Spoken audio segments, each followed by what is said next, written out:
Do you remember when you were young? When your thoughts were untainted and you were curious? Life was about exploring, playing in the sun, laughing. You were asking questions about everything, getting your answers and then having that feeling of accomplishment when you were the one answering the questions. It's really a wonderful, magical time of our lives. We build memories and learn how to exist within the human condition. And if we're lucky, we even form bonds with others that last throughout our whole lives. The knowledge we absorb during this time lasts a lifetime too. This is when we learn the basics, the fundamental things that give us the tools to take our learning from one level to the next. We learn to read, we learn to add and subtract, and we learn that we live on a globe. A giant ball spinning and revolving around an even greater ball, the sun. These things are the given, the things that are inarguable, the things we can all agree on. 1 + 1 = 2, CAT spells cat, and the earth is a globe. We always took it for granted. After all, who's wondering whether or not the earth is flat when there are so many more important things to worry about, such as poverty, hunger, and war. War is one of the worst things to plague this earth. A fraction of the amount of money spent empire building could end poverty and hunger overnight. Take a look at the US military spending compared to the rest of the countries in the top 10. No one comes close to us. What is all that money paying for? How do we manage to spend almost 10 times as much as the next highest spender? The answer is simple but grim. It's because we're funding both sides of the war. Is the United States supporting Al-Qaeda in Syria? The answer is yes. Fact number one, there is no question that Al-Qaeda fighters are part of the opposition forces attempting to overthrow Syria's government. Fact number two, the creation of Al-Qaeda wasn't Islamic fundamentalism. It was the CIA. The Mujahideen was created by the CIA to cause problems for the Soviets. And you might say that's crazy talk, right? Here's Secretary of State Hillary Clinton. To be fair, we had helped to create the problem we're now fighting. How? Because when the Soviet Union invaded Afghanistan, we had this brilliant idea that we were going to come to Pakistan and create a force of Mujahideen, equip them with Stinger missiles and everything else to go after the Soviets inside Afghanistan.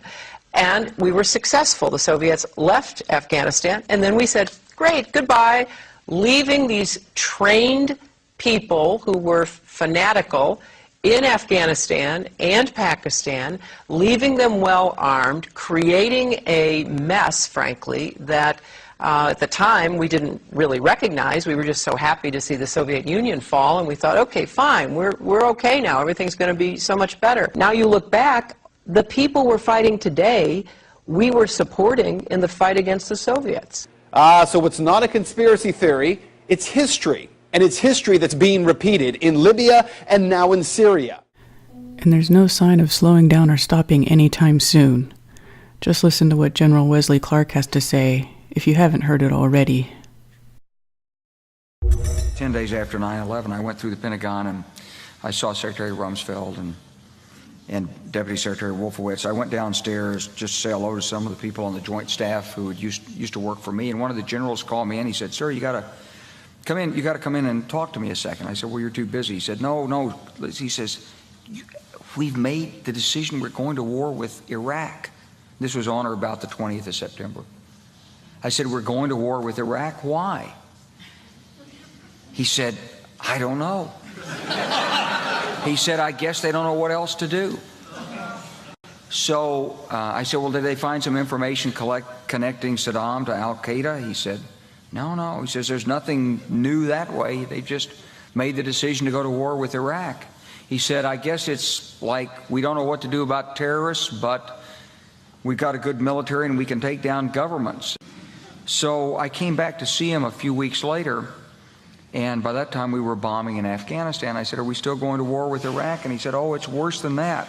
He said, he reached over on his desk, he picked up a piece of paper, and he said, He said, I just got this down from upstairs, meaning the Secretary of Defense's office today, and he said, this is a memo that describes how we're going to take out 7 countries in 5 years, starting with Iraq and then Syria, Lebanon, Libya, Somalia, Sudan, and finishing off Iran. So go through the countries again? Well, starting with Iraq, then Syria and Lebanon, then Libya, then Somalia and Sudan, and then back to Iran.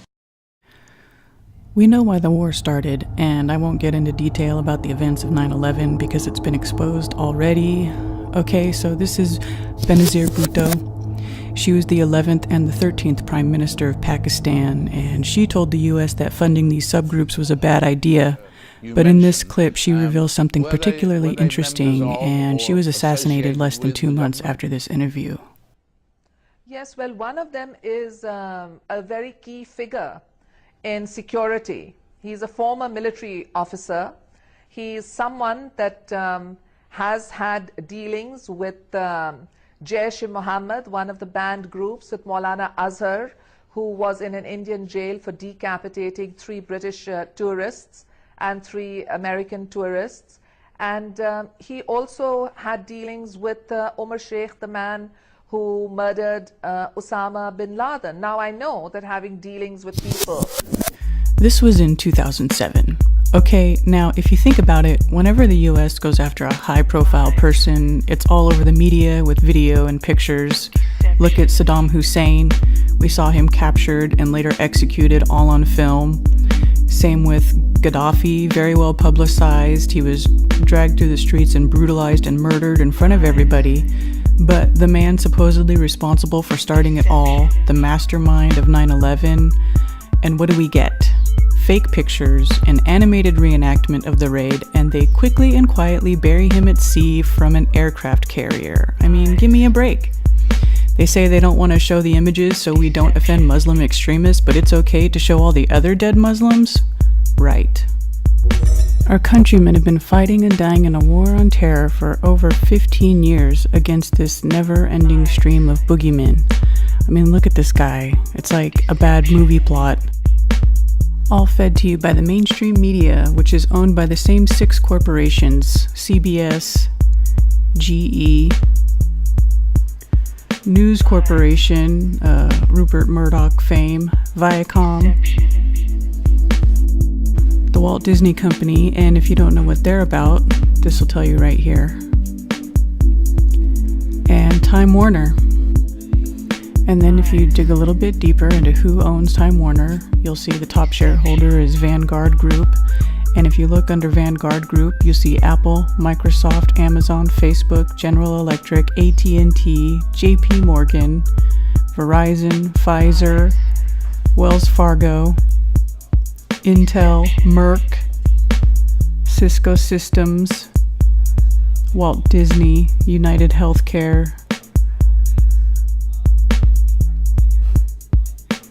Qualcomm, CVS, Boeing Company, which is a military contractor, Starbucks, Lockheed Martin is a major military contractor as well, the Dow Chemical Company, Goldman Sachs, ConocoPhillips, Kimberly-Clark, Monsanto, Raytheon, another major military contractor,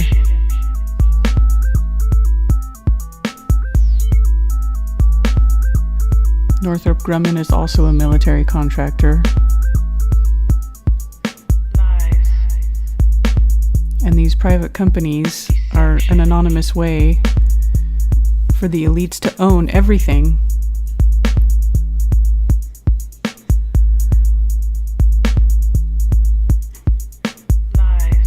So then just go click on each one and find out who's at the top. Well, the same names are always at the top of each of these big companies. It's not spread out very much, is it? And it's, not much of a stretch to see how these same privately owned companies, have the interests of all these same companies in their best interests. they're all different sectors: communications, military contracting, computer manufacturers, gas and oil, healthcare, and also, big pharma, all kind of sitting together neatly in this little basket. Always the same top companies too, owning it.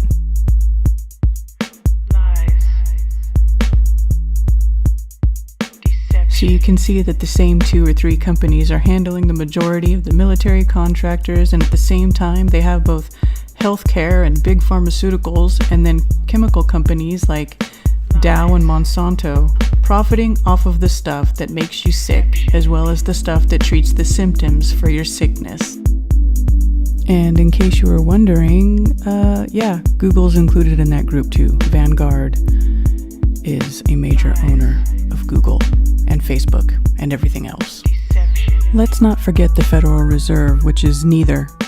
A mostly privately owned corporation that basically prints money out of nowhere and loans it to our government with interest at a rate that can never be repaid. This is why we are all born into debt. This is why we live to work instead of working to live. The money they print isn't backed by anything of real value like gold or silver.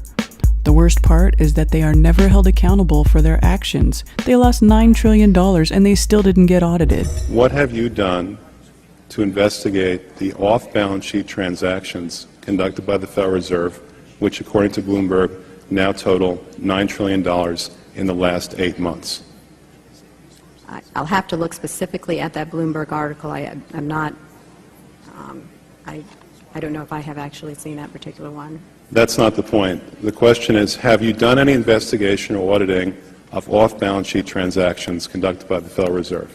At this point, we're conducting our lending facility project at a fairly high level and have not gotten to a specific level of detail to really be in a position to respond to your question. Have you conducted any investigation or auditing of the losses that the Federal Reserve has experienced on its lending since last September? We're still in the process of conducting that review. Until we actually, go out and gather the information, I'm not in a position to really respond to the specific question. So are you telling me that nobody at the Federal Reserve is keeping track on a regular basis of the losses that it incurs on what is now a $2 trillion portfolio? I don't know if you're telling me that you're mentioning that there's losses. I'm just saying that we're not, until we actually look at the program and have the information, we are not in a position to say whether there are losses or to respond in any other way to that particular. Mr. Chairman, my time is up, but I have to tell you honestly, I am shocked to find out that nobody at the Federal Reserve, including the Inspector General, is keeping track of this.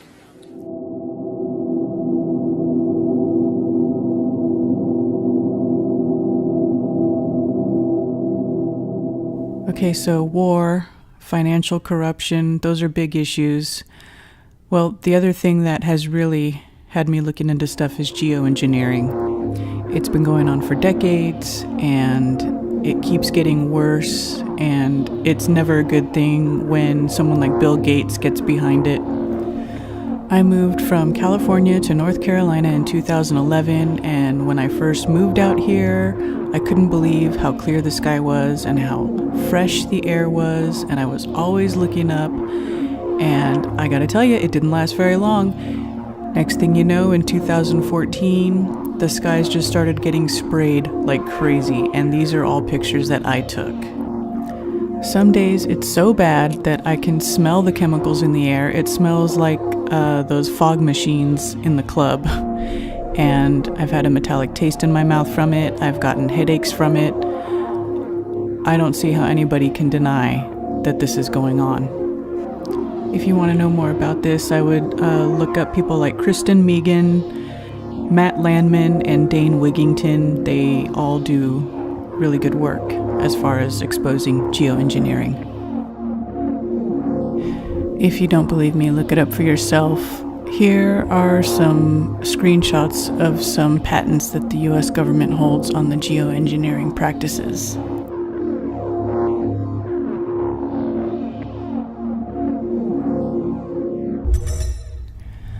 Another subject that I researched is child sex trafficking, kidnapping, and exploitation. The cover-ups on this are extensive, and you will be shocked at who is involved and where it leads. People will dismiss the ties between the elites and Satanism, but who else would victimize children but an evil being? Research Ted Gunderson. He is the one who got me questioning everything, and he did excellent work for the truth movement.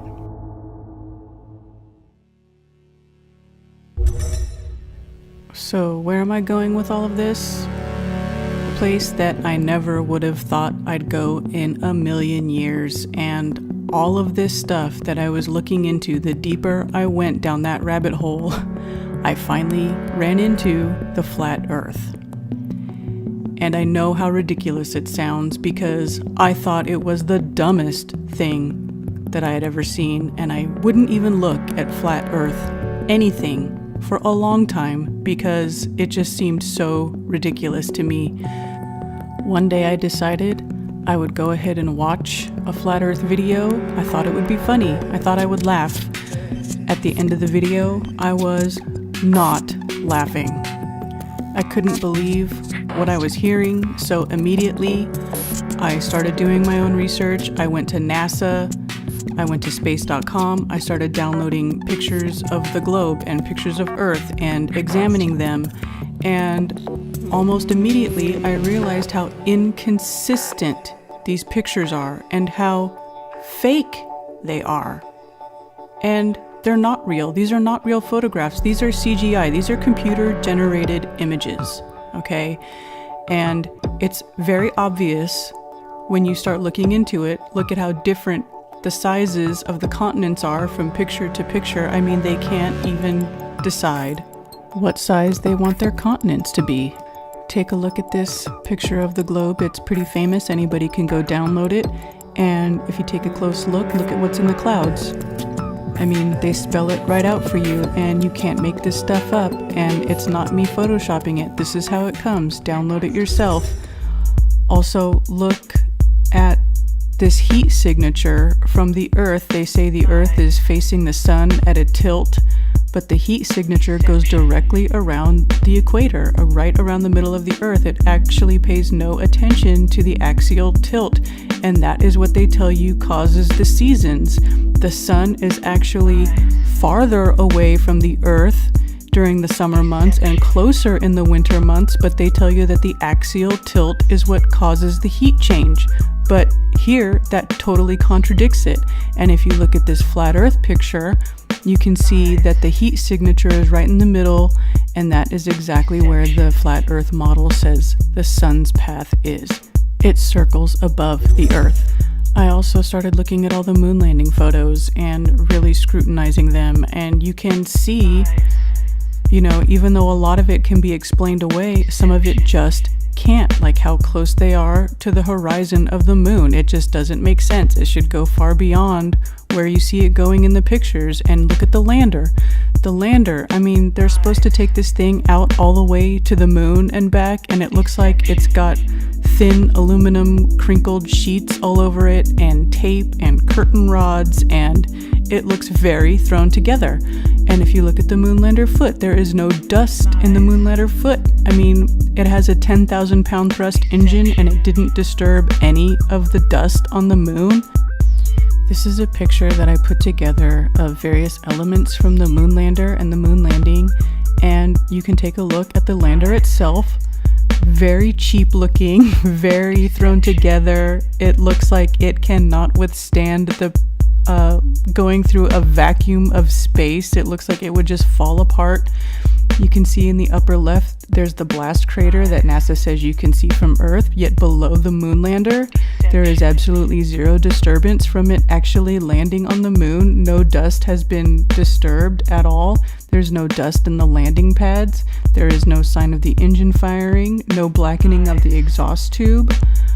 And look at the flag. They put this flag that's supposed to be there after they leave the moon, but they put it right next to the lander, again with a 10,000 pound thrust engine. When they leave, the flag would blow over, it would disintegrate. It doesn't make any sense for them to put it there. It's so staged. Here's a close-up of the picture of the wheel of the lunar rover, and there is no track in front of it or behind it, like it was just gently placed on top of the dust of the moon. This picture of the astronaut with the Earth in the corner, you can see that the Earth looks pasted into the photo and the background looks cropped out. Here the astronauts are, they don't even have any helmets on, and it still looks like they're on the moon. You can see this other picture of Stanley Kubrick walking with a NASA astronaut, a NASA advisor, senior administrator from NASA. It's circumstantial evidence, but it's very suspicious because we all know that 2001: A Space Odyssey came out before the moon landings happened, so Stanley Kubrick had clearly already perfected his technique on filming space scenes. A NASA astronaut practicing in the pool, and then him below in space. It goes on. I found some pictures from the lunar orbiter, and I did some Photoshop forensics, and you can see clearly where the images have been edited. Look at this one of the Earth. It looks rather large coming over the limb of the moon, and you do a little Photoshop forensics and you see where things were cut and pasted, and even the digital artifacts that you get to show up when you adjust the levels in Photoshop, they don't match. I drew a line here. It shows you clearly that the lines that you connect from the digital signature of the photos don't even line up. They're not parallel. This is a picture that somebody was clever enough to put together, showing that the space between the Earth and the moon can fit all these planets in between it, side by side, with room to spare even. And then the next thing you know, they show you a picture of Earth and its moon from Mars, and the proportions clearly don't line up, and it can't be explained away by optics. Now, I know all of that can be considered just circumstantial and it's not really enough to convince anybody, but let's do some thought experiments, okay? One day my son asked me, because he saw the moon in the sky during the daytime, how come if the moon is in space we can still see it? And I thought that was a great question. The moon is 239,000 miles away. The size of Tycho crater is 86 kilometers, or that's about equal to 53 miles across. Now, the distance of the moon from the Earth is 79 times the width of the United States. If you think about it, why do you think that you are able to see something as small as 53 miles across with your naked eye from 239,000 miles away? It really doesn't make sense. You shouldn't be able to see that. That's like looking at your friend from 6 miles away and being able to see them. Now, take a look at the space station. They say that it's in orbit 220 miles above the surface of the Earth. One thing to consider with the space station is that it's out in space and there are extreme temperatures out in space. When it is on the sun side of Earth, the temperatures get very, very hot. When it is on the night side of Earth, the temperatures get very, very cold. So you have a very extreme temperature change every 45 minutes on all the equipment. It's a very hostile environment, and if you've ever looked into the SR-71 Blackbird, that jet that they said flew at the edge of space, every time that thing came down for a landing, it was leaking like a sieve, okay? And they have this space station that's been up there for years and years and years, and it's never blown a seal, it's never had a problem, it just keeps going on and on. Hot, cold, hot, cold, hot, cold, without any effect. The other thing to consider is the size of the space station. They say that it's roughly the size of a football field. Here is a comparison picture of the space station compared to the size of a passenger jet. Now, when you look at a passenger jet flying at cruising altitude, you see it every day. They are about 5 or 6 miles up in the air. Now, imagine if you put this object at 220 miles above the Earth's surface. That is 44 times as high as cruising altitude for a jet. And even with a telescope, I don't see how anybody would be able to see that. The formula to calculate the Earth's curvature is 8 inches per mile squared. So at some point, when you're looking at things off in the distance, they should drop below the Earth's curvature and they should begin to curve away from you. But this doesn't happen. You can look at these pictures of the Chicago skyline, and at 56 miles away, it should be 2,000 feet below the Earth's curvature, and you really shouldn't be able to see any of these buildings, but we can see it. People also like to say that they watch boats disappear over the horizon because of the Earth's curvature, but is that really what's happening? If you look in this video, you can see that the zoom brings these boats back into view, where when you're looking at it with your naked eye, it looked like there was nothing there, but then here come these boats back into view. So clearly, they're not disappearing because of the curvature, they're disappearing because of the limitations of the human eye and also perspective.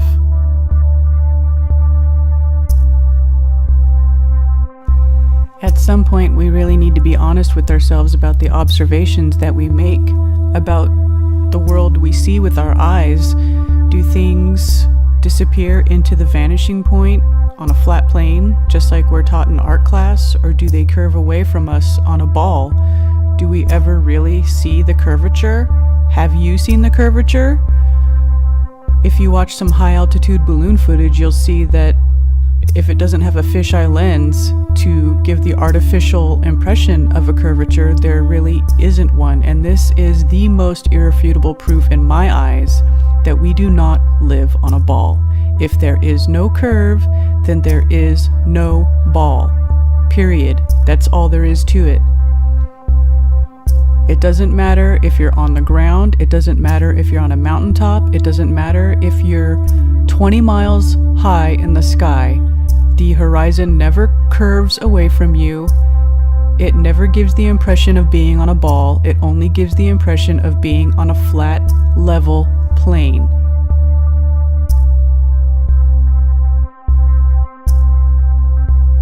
Again, high-altitude balloon footage, 20 miles up in the sky. ISS is 220 miles up in the sky, so this times 10 or 11, when does this turn into this? When does it happen? Or does the horizon always remain at your eye level? Does it always look like it's just right there in front of you? There is no curvature, none. Let's talk about water. The natural physics of water is to find and maintain its level, or the natural physics of water is to stick to a spinning ball. How does water behave in the real world? What do you see? Now, I know a lot of people like to say, well, gravity keeps the water stuck to the ball. And okay, let's talk about gravity. Gravity is the invisible force that keeps everything stuck to our spinning ball. Now, according to Newton, every force should have an equal and opposite force, but what is the opposite force of gravity? Well, they tell you that the opposite force to gravity is the centrifugal force of the spinning ball. Our Earth is spinning on an axis, and just by the very nature of the shape of a ball that is spinning on its axis, the centrifugal force differs at each point on the ball, being greatest at the equator, 1,650 kilometers an hour, or 1,040 miles per hour, faster than the speed of sound. Then, as you move up or down in the latitudes on the ball, it gets slower and slower. Thus, the centrifugal force is weaker as you get towards the poles. Therefore, it is counteracting gravity less and less as you get towards the top or towards the bottom of the ball. So, why aren't the people at the North Pole being squashed like bugs? How are they even able to walk if this force of gravity is pulling them towards the Earth and there is no longer a centrifugal force counteracting gravity? How can they even pick themselves up off the ground? How about the constellations? The stars rotate around the North Star, Polaris. We see the same constellations throughout the year, just in different positions. Some people think that this proves that the Earth is a sphere, but I think it proves that the stars rotate over our head. Here is the sun in space. Here is the Earth. The Earth orbits the sun while spinning on its axis. At night, when we are not facing the sun, we see the stars in the dark part of space. Why don't we see completely different constellations 3 months later when we are a quarter of the way through our orbit? Or how about 3 months after that when we are on the opposite side of the sun? Every 3 months the constellations should be completely different, but they aren't. All the ancient cultures and all the ancient texts describe a flat, motionless Earth. So what happened? What changed? Who decided that the Earth was a ball? Map of ancient Egypt. I've inserted 2 sticks or obelisks, one up here in Alexandria and one down here in Syene. Now, if at a certain moment each stick casts no shadow at all, that's perfectly easy to understand, provided the Earth is flat. If the shadow at Syene is at a certain length, and the shadow at Alexandria is the same length, that also makes sense on a flat Earth. But how could it be, Eratosthenes asked, that at the same instant there was no shadow at Syene and a very substantial shadow at Alexandria? The only answer was that the surface of the Earth is curved. Not only that, but the greater the curvature, the bigger the difference in the lengths of the shadows. The sun is so far away that its rays are parallel when they reach the Earth. Wait a minute, how did Eratosthenes know how far away the sun was? To make this measurement, you have to assume the sun is extremely far away and that the sun's rays are parallel. But how do you look at things like this and get that the rays are parallel? Because it certainly doesn't look that way to me. If you look at the crepuscular rays of the sun coming through the clouds, you can see that it looks like the sun is right behind the clouds and the rays are emanating from the source of light, and those rays are not parallel. The most commonly accepted flat Earth model has the sun small and close and circling over the Earth. If you use a lamp and 2 objects of the same size, you can see how the same effect Eratosthenes saw can be created.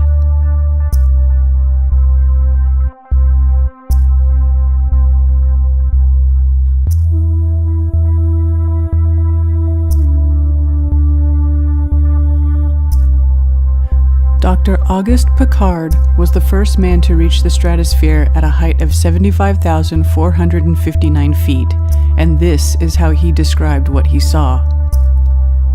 This is before NASA and the Air Force. What about the moon? Does it really reflect sunlight like they say it does? Pay attention the next time you see a half moon in the sky opposite the sun. If the moon really reflects the sunlight, why isn't the moon full if it's facing the sun? Is there really a Hubble telescope in space, or is it just a telescope flying around in a jet? Are they telling the truth about what they show us, or are they laughing at us? If you pay attention, you will see their mistakes.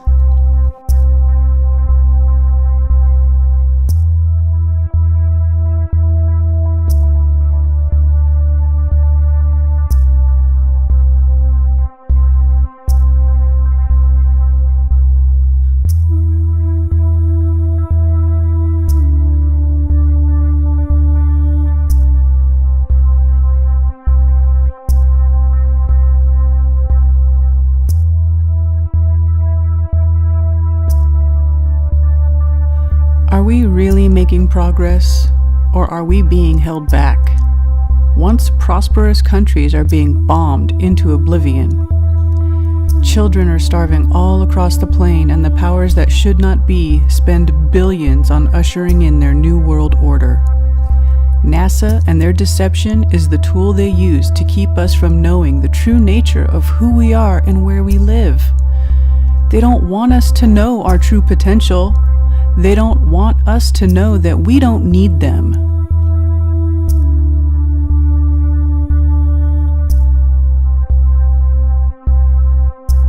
They want us ignorant and docile, so we keep mining their gold. The globalists need a globe. Once you realize that they don't have one, you can take the power back.